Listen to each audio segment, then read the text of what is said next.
Hai ក៏ដូចសួស្តីអ្នកទាំងអស់គ្នាមកជួយជំរាបនៅម្ដងទៀតហើយហើយបើសិនជាអ្នកទាំងអស់គ្នាណាឆ្លាញ់ឬមកក៏ចូលចិត្តការសម្ដែងរឿងរបស់ admin កុំភ្លេចជួយប៉ាមួយឆាឲ្យមានម្នាក់មួយផងណាអញ្ចឹងកុំឲ្យខាតពេលអ្នកទាំងអស់គ្នាយូរយើងចូលទៅដល់សេរីយើងពីដើមទៅ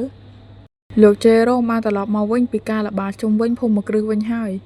គាត់បានរាយការណ៍ថាគាត់បានឃើញលោកស្រីនិងអ្នកបម្រើស្រីម្នាក់លុះចេញពីភូមិមកគ្រឹះប្រហែលជា1ម៉ោងមុន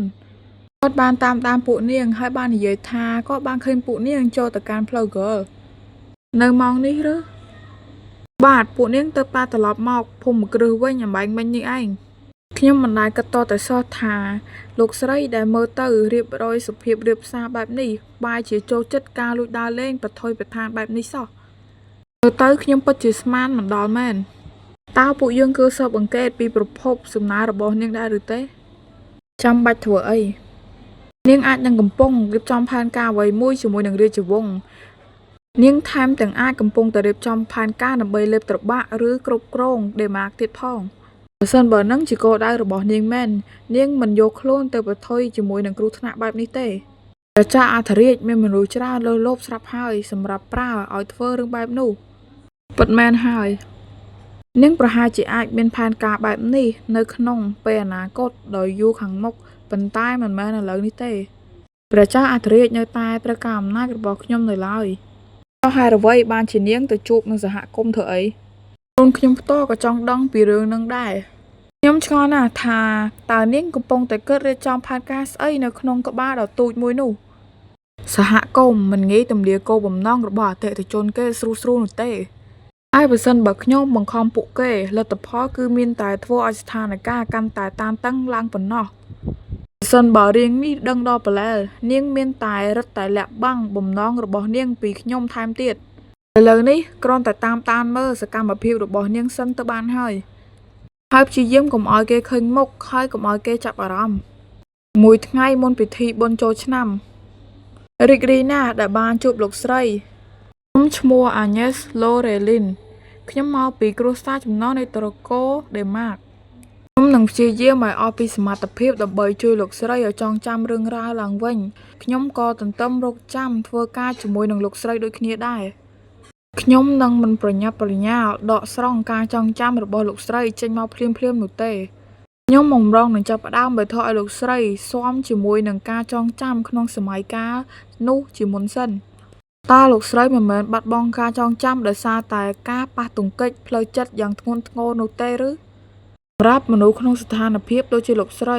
កាលណារឹតតែព្យាយាមបង្ខំដកស្រង់ការចងចាំចេញមកពួកគេរឹតតែមានទំនោរលាក់កប់វាឲ្យកាន់តែជ្រៅតើការធ្វើឲ្យស៊ាំមានន័យថាយ៉ាងម៉េចបងពួកយើងនឹងញ៉ាំតែជាមួយគ្នាម្ដងមួយអាទិត្យដូចជាថ្ងៃនេះអញ្ចឹងតើលោកស្រីអាចរៀបរាប់ពីរឿងរ៉ាវខ្លះកាលពីកុមារភាពឲ្យខ្ញុំស្ដាប់បានទេខ្ញុំអ្វីក៏បានដែរគឺបានទាំងអស់ប៉ុន្តែធ្វើបែបហ្នឹងខ្ញុំមិនអាចស្វែងរកការចងចាំរបស់ខ្ញុំវិញបានលឿនល្មមនោះទេបើសិនបើខ្ញុំមិនអាចបញ្ឈប់អាពាហ៍ពិពាហ៍កិច្ចសន្យានេះបានសូម្បីតែបន្ទាប់ពីមានផ្ទៃពោះហើយក៏ដោយ Herdin នឹងដឹងពីរឿងមានផ្ទៃពោះនេះមិនខានម្យ៉ាងទៀតរាងកាយរបស់ខ្ញុំតាំងតែឈឺចាប់រាល់ពេលព្យាយាមនឹកឃើញការចងចាំដូច្នេះខ្ញុំមិនអាចព្យាយាមធ្វើវាបានទេនៅពេលខ្ញុំមានផ្ទៃពោះនៅសល់ពេលតែប្រហែល6ខែទៀតប៉ុណ្ណោះរហូតដល់ Excel ចាប់ផ្ដើមចាប់កំណើតមិនថាយ៉ាងណាក៏ដោយត្រូវតែរកការចងចាំរបស់ខ្ញុំឲ្យឃើញមុនពេលនោះសូមលោកស្រីកុំព្រួយបារម្ភអីខ្ញុំប្រកាសជានឹងជួយលោកស្រីឲ្យរកឃើញការចងចាំឲ្យបានដូច្នេះសូមសម្រួលអារម្មណ៍ហើយទុកចិត្តលើខ្ញុំចោះយល់ព្រមខ្ញុំទន្ទឹងរង់ចាំស្ដាប់រឿងរ៉ាវដែលលោកស្រីនឹងរៀបរាប់ប្រាប់ខ្ញុំការបានស្ដាប់រឿងរ៉ាវបែបនេះគឺដូចជាបានរៀនសូត្រយល់ដឹងអំពីជីវិតមួយផ្សេងទៀតអញ្ចឹងនឹកឃើញឡើងនេះដល់ថ្ងៃចុងក្រោយនៃឆ្នាំទៅហើយអារម្មណ៍ដូចជាទៅតែម្សិលមិញសោះដែលពួកយើងបានទទួលស្វាគមន៍ឆ្នាំថ្មីចាពិតមែនហើយពេលវេលាដើរលឿនណាស់បែរតែអ្នកនរគ្នាពេលវេលាពិតជាដើរលឿនខ្លាំងមែនតើវាប្រហែលជាការពិបាកបន្តិចបើសិនបើខ្ញុំឲ្យលោកស្រីជ្រើសរើសប្រធានបទភ្លាមដោយគ្មានដើមចោតបែបនេះតើពួកយើងនិយាយអំពីការចងចាំរបស់លោកស្រីក្នុងពិធីបុណ្យចូលឆ្នាំកាលពីនៅក្មេងវិញល្អទេពិធីបុណ្យចូលឆ្នាំក្នុងចំណោមព្រឹត្តិការណ៍នៃពិធីបុណ្យចូលឆ្នាំក្នុងឆ្នាំតែគ្រោះថ្នាក់នោះបានកើតឡើង តើមានរឿងរ៉ាវបន្តិចបន្តួចណាដែលលោកស្រីនឹងនឹកឃើញដែរទេសូម្បីតែរឿងតូចតាចបំផុតក៏បានដែរវាមិនពិបាកនោះទេពីព្រោះថ្ងៃនោះគឺជាថ្ងៃដំបូងដែលខ្ញុំបានជួប Ferdin មួយថ្ងៃមុនពេលខ្ញុំឈានចូលអាយុ11ឆ្នាំខ្ញុំបានជូនពរឆ្នាំថ្មីទៅកាន់សាច់ញាតិរបស់ខ្ញុំជាមុនបន្ទាប់ពីរៀបចំខ្លួនយ៉ាងយកចិត្តទុកដាក់រួចរាល់ខ្ញុំបានទៅរាជវាំងរបស់អធិរាជនីជាមុនសិនខ្ញុំមិនប្រកាសថាហេតុអ្វីទេប៉ុន្តែមួយរយៈចុងក្រោយនេះទ្រង់អធិរាជនីរវល់ខ្លាំងណាស់រហូតដល់ពិបាកសូម្បីតែជួបទ្រង់ខ្ញុំគួរតែបបួលទ្រង់អធិរាជនីលេងល្បែងបៀជាមួយនឹងខ្ញុំថ្ងៃនេះខ្ញុំប្រកាសជាឈ្នះមិនខានទ្រង់អរាជនីអូក្មួយមកចំពេលល្អណាស់ប្លែលក្មេងនោះគឺជាក្មេងដែលទ្រង់អរាជនីធ្លាប់បានបន្ទូលប្រាប់ខ្ញុំមុននេះដូចដែលអ្នកបានដឹងស្រាប់ហើយខ្ញុំមានក្មួយប្រុសតែម្នាក់គត់ឥឡូវនេះគេបានក្លាយជាមេគ្រួសារវ័យក្មេងនៃអំបូលដេម៉ាកហើយគេជាក្មេងដែលឯកោខ្លាំងណាស់វាពិតជាប្រពៃណាស់ប៉ះសិនបើគេអាចមានមិត្តដូចជាប្លែលរបស់ពួកយើងសូមទ្រង់កុំបារម្ភអីព្រះនាងក្រោយពេលពួកយើងជួបគ្នាខ្ញុំនឹងធ្វើជាមិត្តភក្តិរបស់គេឲ្យបានសួស្ដីនាងទៅ Herdin នេះគឺជាព្រះនាងម្ចាស់ Herdin នៃអំបូរដេម៉ាកសូមថ្វាយបង្គំដួងតារាច្រាលឆ្អិនឆ្អៅនៃអាណាចក្រព្រះនាងម្ចាស់វ៉ាវ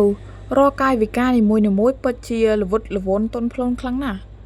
ពេលហ្នឹងអ្នកទាំងពីរក៏បានមើលមុខគ្នាប៉ុន្តែកែវភ្នែករបស់ទូប្រុសរបស់យើងធ្វើឲ្យទូស្រីរបស់យើងភ័យខ្លាចខ្លាំងមែនតើរីករាយណាស់ដែលបានជួបលោកឌូកដេម៉ាកខ្ញុំគិតថាវាជារឿងល្អប្រសិនបើអ្នកទាំងពីរបានជួបគ្នាយ៉ាងហោចណាស់ម្ដងដែរដូច្នេះខ្ញុំពិតជាសប្បាយចិត្តណាស់ដែលបានឃើញអ្នកទាំងពីរបានជួបគ្នារបៀបនេះតើថ្ងៃនេះពួកយើងលេងល្បែងបៀដែរទេខ្ញុំចង់លេងណាស់អញ្ចឹងពួកយើងទាំង3នាក់លេងជាមួយគ្នាទាំងពីរអញ្ចឹងអង្គុយចុះខ្ញុំបានដឹងនិងស្គាល់ច្បាស់ណាស់អំពីប្រវត្តិនៃតកូលដេម៉ាករួចទៅហើយការដួលរលំនៃតកូលដែលបានធ្លាប់មានគេចរណែនវាគឺជាប្រធានបទដើមដកស្រង់យ៉ាងជក់ចិត្តសម្រាប់ពួកអភិជនដែលចាត់ទុកសោករបស់អ្នកដទៃប្រៀបដូចជាបង្អែមលាងមាត់ប្រភពដើមកំណើតនៃអំបូរដេម៉ាកអំណាចនិងចេស្តាដែលគ្រប់គ្រងដោយអំបូរដេម៉ាកទោះបីតែតម្លៃដែលត្រូវបង់និងលទ្ធផលចុងក្រោយដែលបានមកជាមួយនឹងវាក៏ដោយមនុស្សម្នាក់នេះគួរឲ្យខ្លាចណាស់